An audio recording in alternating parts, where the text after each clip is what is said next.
NTR beach కు మళ్లీ పూర్వ వైభవం. సంక్రాంతి నాటికి పవన్ చే ప్రారంభ వేడుకలు. మంత్రి దుర్గేష్.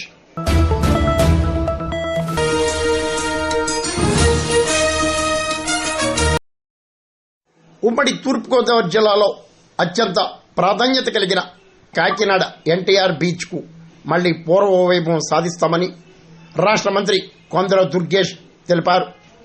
శనివారం మంత్రి దుర్గేష్ కాకినాడ ఎన్టీఆర్ బీచ్ ను స్థానిక ఎమ్మెల్యే పంతం నానాజీ, కాకినాడ ఎంపీ తంగెళ్ల ఉదయ శ్రీనివాస్తో కలిసి పరిశీలించారు.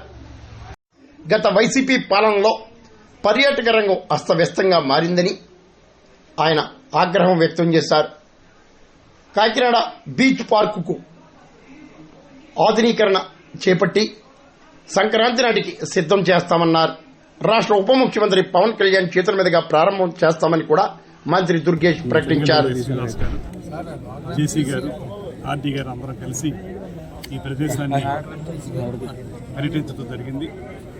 ఇక్కడ ఎంతో అద్భుతమైనటువంటి సముద్రం పక్కన దానికి ఆనుకుని బ్యాక్ వాటర్స్తో వచ్చేటువంటి క్రీక్ ఒక పక్కన, అదేవిధంగా ఈ ప్రాంతంలో పచ్చదనం ఇవన్నీ కలిపి ఒక సుందరమైనటువంటి ప్రాంతం ఈ కాకినాడ బీచ్ ప్రాంతం. అయితే దీన్ని గడిచిన 5 సంవత్సరాల కాలంలో ఏ రకమైనటువంటి ఆలనా పాలన లేకపోవడం వల్ల, ప్రారంభించిన కార్యక్రమాలను కూడా పూర్తి చేసుకోలేకపోవడం వల్ల ఇవన్నీ కూడా కుంటుపడిపోయింది. అటువంటి నేపథ్యంలో మా ప్రభుత్వం అధికారంలోకి వచ్చిన వెంటనే రాష్ట్రం మొత్తం మీద ఉన్నటువంటి పర్యాటక ప్రాజెక్టులన్నింటినీ కూడా మళ్లీ పట్టాలెక్కించాలని, తద్వారా ఆంధ్రప్రదేశ్ రాష్ట్రంలో పర్యాటక రంగం అభివృద్ధి సాధించాలనేటువంటి ఆలోచనతో ముఖ్యమంత్రి గారు కానీ, డిప్యూటీ ముఖ్యమంత్రి గారు కానీ, మేము కానీ అందరం కూడా ఆలోచిస్తూ ఉన్నాం. అందులో భాగంగానే వాళ్ళు దీన్ని విజిట్ చేయడం జరుగుతుంది. దీని తర్వాత ఇక్కడి నుంచి స్టేట్ ఇన్స్టిట్యూట్ ఆఫ్ హోటల్ మేనేజ్మెంట్ని కూడా విజిట్ చేస్తాం.